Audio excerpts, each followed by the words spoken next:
Hello everyone, welcome to basic से start करें। मैं विकास गुप्ता महादेव की नगरी काशी से।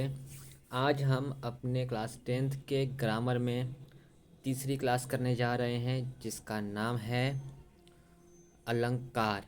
इसमें हम उपमा, रूपक, उत्प्रेक्षा इन तीनों टॉपिक को कवर करेंगे, वो भी आसान शब्दों में और वर्तमान परीक्षा में आने वाले सवालों को देखते हुए। चलिए शुरू करते हैं। बात करते हैं उपमा अलंकार की, ये होता क्या है। उपमा अलंकार जैसे कि नाम से आता है कि जब दो व्यक्ति में या वस्तु में समान गुण धर्म के आधार पर तुलना की जाए, वहाँ उपमा अलंकार होता है।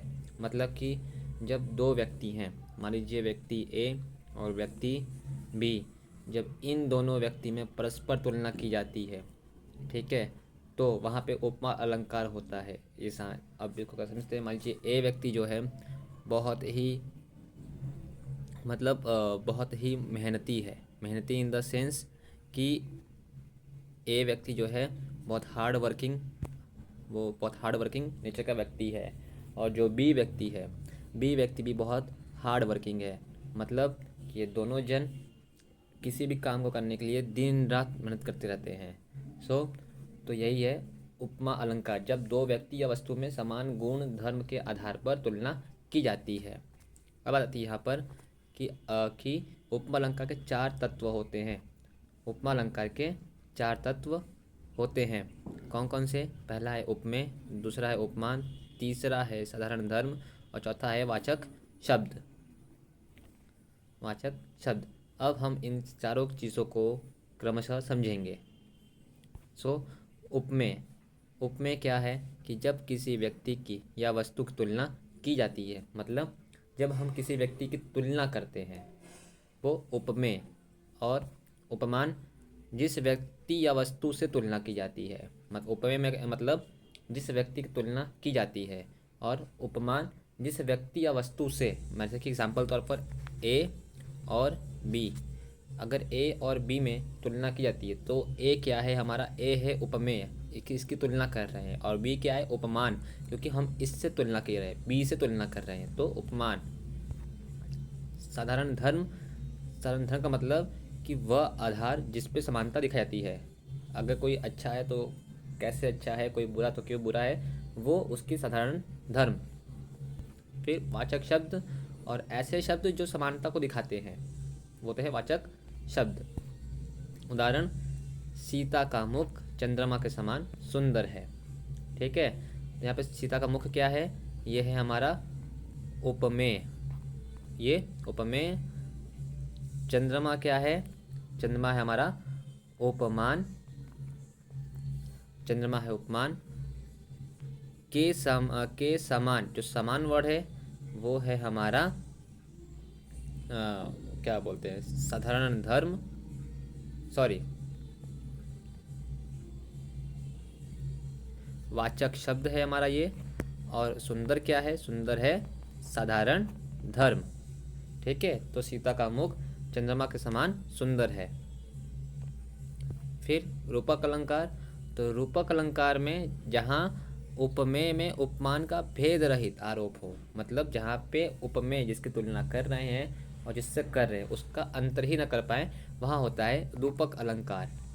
जिसके उदाहरण, उदित उदयगिरि मंच पर रघुवर बाल पतंग, विकसे संत सरोज सब, लोचन भृंग, हर से लोचन भृंग। यहाँ पे जब जो उदाहरण दिया गया है वो श्री राम के धनुष भंग वाले प्रसंग से लिया गया है। इसमें क्या था कि जब श्री रामचंद्र धनुष भंग करने के लिए मंच पर चढ़ते हैं तो ऐसा लगता है कि उद्यांचल पर्वत पर जब सूर्य उदय हो रहा है तो उसके तेज से, मतलब उगते हुए सूर्य के तेज के, उगते हुए सूर्य की तरफ प्रभु श्री राम दिख रहे हैं, और उनकी जो आभा है, जो उनका तेज है, उसको देखकर ऐसा लगता है मानो कि जिस तरीके से जब उद्यांचल पर्वत